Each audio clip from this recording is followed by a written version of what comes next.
ओम नमो भगवते वासुदेवाय। श्री शिवाय नमस्तुभ्यम। स्वागत है आप सभी का हमारे चैनल पर। आज के इस वीडियो में हम आपको सुनाएंगे सावन महीने के शिवरात्रि व्रत की कथा। इसके अलावा हमारे चैनल पर आप सभी प्रकार की व्रत कथाएं, महात्म और व्रत से जुड़ी जानकारियां भी प्राप्त कर सकते हैं। इसके लिए अगर अभी तक आपने चैनल को सब्सक्राइब नहीं किया है तो प्लीज़ चैनल को सब्सक्राइब करके बेल आइकन पर क्लिक कर लें और आज की ये कथा अच्छी लगे तो एक लाइक अवश्य कर दें, क्योंकि आपके लाइक से ही हमें ये पता चलता है कि आपको हमारा वीडियो पसंद आया। तो चलिए अब हम शुरू करते हैं शिवरात्रि व्रत की कथा। एक बार माता पार्वती ने भगवान शिव शंकर से पूछा कि ऐसा कौन सा श्रेष्ठ तथा सरल व्रत पूजन है जिससे मृत्यु लोक के प्राणी अपना सायुज्य सहज ही प्राप्त कर लेते हैं। उत्तर में पार्वती जी को भगवान शिव जी ने शिवरात्रि के व्रत के बारे में बताया। तब पार्वती कहने लगी कि प्रभु, शिवरात्रि का व्रत क्यों इतना सहज है और किसने इसको किया और कैसे उसको फल मिला, कृपया आप मुझे सारा वृत्तांत सुनाइए। तब भगवान शिव शंकर माता पार्वती को सुनाते हैं कि हे पार्वती, एक गांव में एक शिकारी रहता था। पशुओं की हत्या करके अपने कुटुंब को पालता था। वह एक साहूकार का ऋणी भी था। समय पर साहूकार का ऋण उससे न चुक सका। क्रोधवश साहूकार ने शिकारी को शिव मठ में बंदी बना लिया। संयोग से उस दिन शिवरात्रि थी। शिकारी ध्यान मग्न होकर शिव संबंधी धार्मिक बातें सुनता रहा। चतुर्दशी को उसने शिवरात्रि व्रत की कथा भी सुनी। संध्या होते ही साहूकार ने उसे अपने पास बुलाया। शिकारी अगले दिन समूचा ऋण लौटा देने के लिए वचनबद्ध होकर जेल से छूट गया। अपनी दिनचर्या की भांति वह जंगल में शिकार के लिए निकला। दिन भर कारागार में रहने के कारण वह भूख प्यास से व्याकुल था। वह जंगल में एक तालाब के किनारे बेल वृक्ष पर शिकार करने के लिए पड़ाव बनाने लगा। बेल वृक्ष के नीचे शिवलिंग था। पड़ाव बनाते समय उसने जो टहनियाँ तोड़ी वे संयोग से शिवलिंग पर जा गिरी। इस प्रकार दिन भर भूख प्यास से व्याकुल शिकारी का व्रत भी हो गया और शिवलिंग पर बेलपत्र भी चढ़ गए। एक पहर रात्रि बीत जाने पर एक गर्भिणी मृगी तालाब पर पानी पीने निकली। अवसर पर न चूकने वाले शिकारी ने तीर धनुष पर चढ़ाकर जैसे ही प्रत्यंचा खींची तो वह हिरनी बोली कि मैं अभी गर्भिणी हूँ, शीघ्र ही मैं प्रसव करूँगी। तुम एक साथ दो जीवों की हत्या करोगे, जो कि ठीक नहीं है। मैं बच्चे को जन्म देकर शीघ्र ही तुम्हारे समक्ष प्रस्तुत हो जाऊंगी, तब तुम मुझे मार डालना। शिकारी ने प्रत्यंचा ढीली कर दी और वह मृगी जंगली झाड़ियों में लुप्त हो गई। कुछ ही देर बाद एक और हिरनी उधर से निकली। शिकारी की प्रसन्नता का ठिकाना नहीं रहा। पास आने पर शिकारी ने फिर धनुष पर बाण चढ़ाया। मृगी ने विनम्रता पूर्वक निवेदन किया कि हे व्याध, मैं थोड़ी देर पहले ऋतु से निवृत्त हुई हूँ, काम आतुर विरहिणी हूँ, अपने प्रिय की खोज में भटक रही हूँ। मैं अपने पति से मिलकर शीघ्र ही तुम्हारे समक्ष प्रस्तुत हो जाऊंगी। और व्याध ने उसे भी जाने दिया। 2 बार शिकार को खोकर व्याध का माथा ठनका। वह चिंता में पड़ गया। रात्रि का आखिरी पहर बीत रहा था। इतने में एक मृगी अपने बच्चों के साथ उधर से निकली। शिकारी के लिए तो वह स्वर्ण जैसा अवसर था। उसने धनुष पर तीर चढ़ाते देर नहीं लगाई।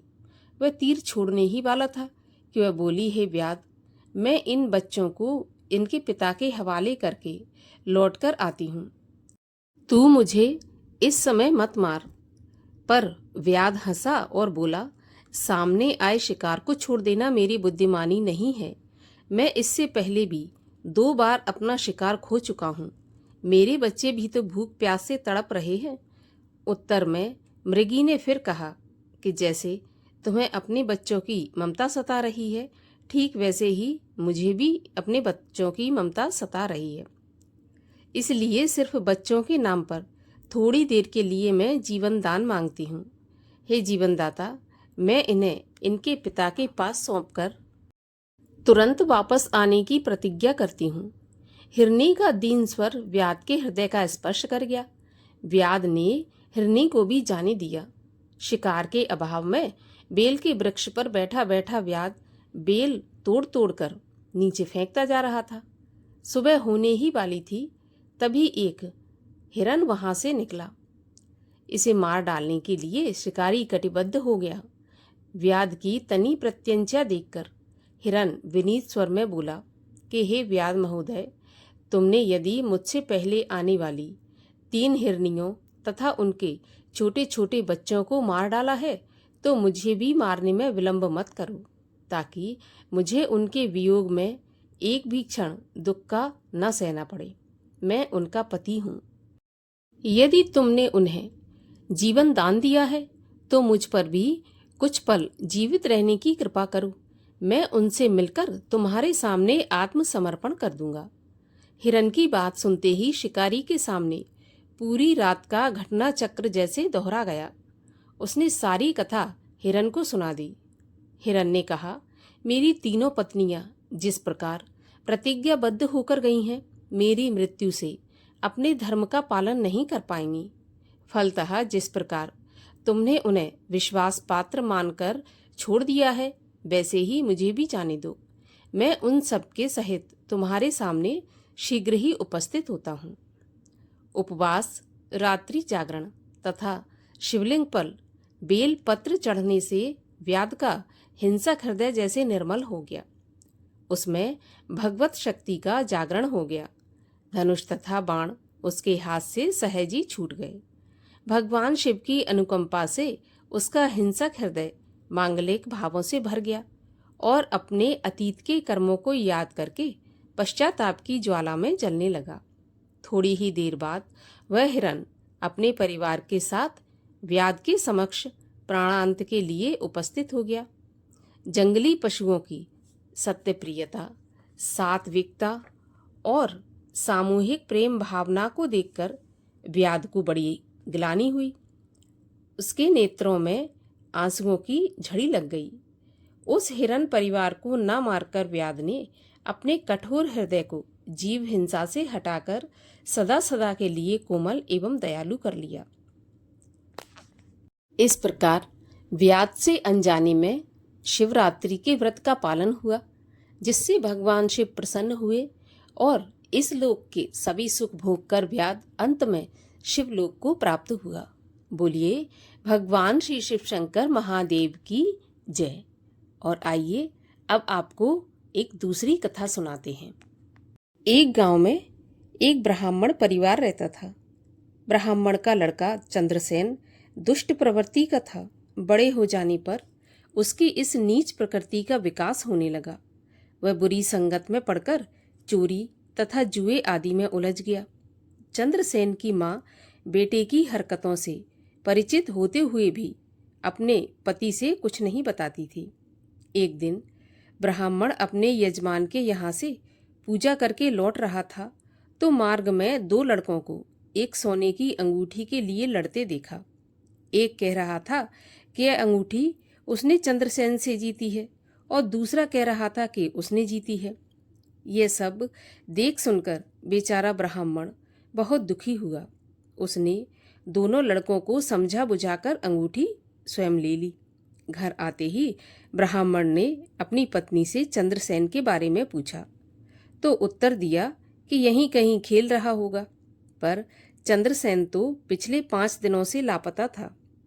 ब्राह्मण ऐसे घर में क्षण भर भी नहीं रहना चाहता था जहां उसका जुआरी तथा चोर बेटा रह रहा हो तथा उसकी माँ उसके अवगुणों पर हमेशा पर्दा डालती हो। घर से ही कुछ चुरा ले जाने के लिए चंद्रसेन आ ही रहा था कि रास्ते में उसके दोस्तों ने उसे उसकी पिता की नाराजगी का कारण बता दिया। चंद्रसेन जैसा आया वैसे ही उल्टे पांव भाग गया। रास्ते में कहीं एक मंदिर पर कीर्तन हो रहा था। भूखा चंद्रसेन कीर्तन मंडली में जाकर बैठ गया। उस दिन शिवरात्रि थी। भक्तों ने शंकर जी पर तरह तरह का भोग चढ़ा रखा था।